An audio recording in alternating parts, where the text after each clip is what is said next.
Bonjour, je suis Anne-Sandrine Di Girolamo et je suis aujourd'hui présente à l'atelier de management de Century 21. J'ai avec moi un champion, et c'est peu de le dire, suivi par la maison des champions de Century 21 et du haut de ses 20 ans. Il a décroché une médaille d'argent cet été aux Jeux Olympiques de Paris dans sa discipline, le kayak. Bonjour Titouan Castrix. Bonjour. On ne peut pas commencer cet entretien sans revenir sur votre belle performance au JO. Une médaille d'argent, c'est magnifique. Et il faut le dire aussi, est remportée en arrivant seulement 20 centièmes de seconde derrière l'Italien Giovanni De Gennaro. Que retenez-vous de ce moment-là ? Y a tellement de choses à en retenir. Franchement, Oui. C'est une expérience tellement incroyable, un peu hors du temps. Quand tu t'élances au départ d'une finale olympique, tu sais que c'est la chance d'une vie, surtout quand c'est à la maison, devant tes proches, devant ta famille, devant tout ce beau monde. Donc je sais pas, il y aurait tellement de trucs à dire.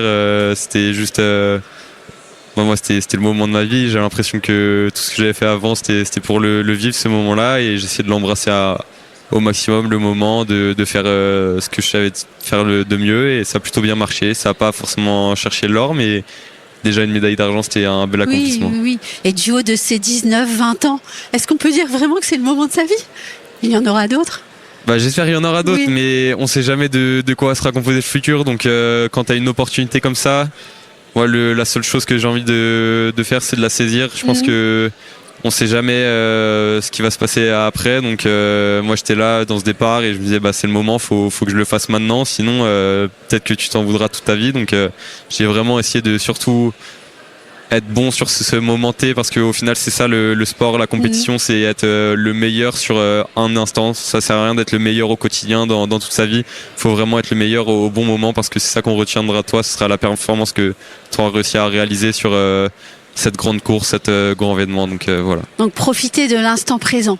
C'est ça, profiter de l'instant présent et surtout réussir à concentrer tout ce que tu as sur ce que tu as travaillé les années précédentes pour vraiment l'utiliser au bon moment. Au bon moment. Et c'est à ce moment-là que ça compte et pas la minute d'après, en fait. C'est ça. Oui. Vous faites partie des jeunes champions qui sont suivis et épaulés par la maison des champions, Century 21. Que vous apporte ce mécénat ? Déjà une stabilité, Oui. forcément.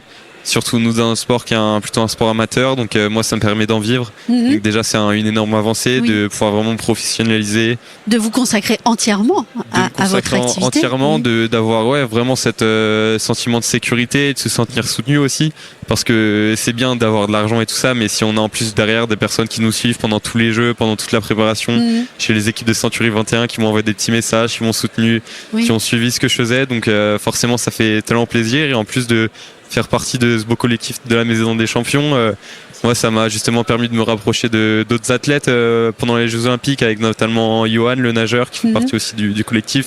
Donc moi juste ça me fait trop plaisir de faire partie de cette team, et juste j'espère que ça va continuer et que ça va bien marcher aussi dans le futur.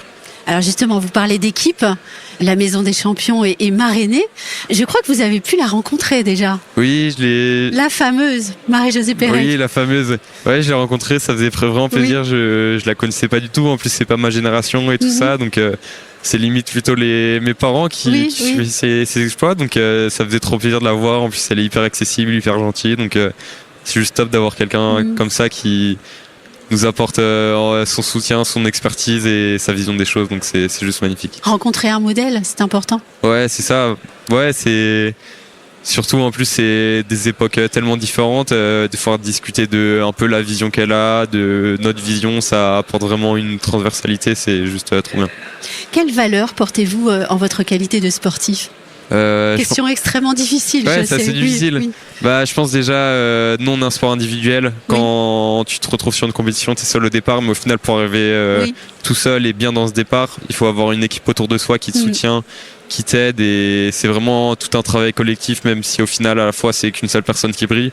Donc déjà cette valeur-là, j'ai fait le choix depuis 2 ans de vraiment m'entraîner dans un collectif avec des personnes de la même discipline que moi, pour justement tous les jours se challenger, tous les jours se dépasser et jamais stagner, parce qu'on a tellement toujours envie de rigoler ensemble, mais aussi après d'aller se bouffer à l'entraînement. Donc déjà cette valeur du collectif, et après je pense un peu cette valeur de jamais abandonner, de toujours donner le meilleur de ce qu'on a, parce que il y a un truc que j'aime bien parler avec mes potes, c'est quand En fait, les gens, dans le sport, tu croises toujours des personnes qui font les choses, mais pas forcément au maximum, qui donnent la moitié de ce qu'ils pourraient donner, qui se donnent pas à 100%. Et en fait, au final, ces gens, ils ont jamais 100% des résultats de tout le travail qu'ils donnent. Donc, si tu donnes à 100%, au final, tu auras le maximum de ce que tu as produit. Et je pense que c'est ça qu'il faut retenir, parce que dès que tu commences à justement un peu radoter, à faire moins que les autres, et bah forcément, les résultats, ça suffit pas. Et donc,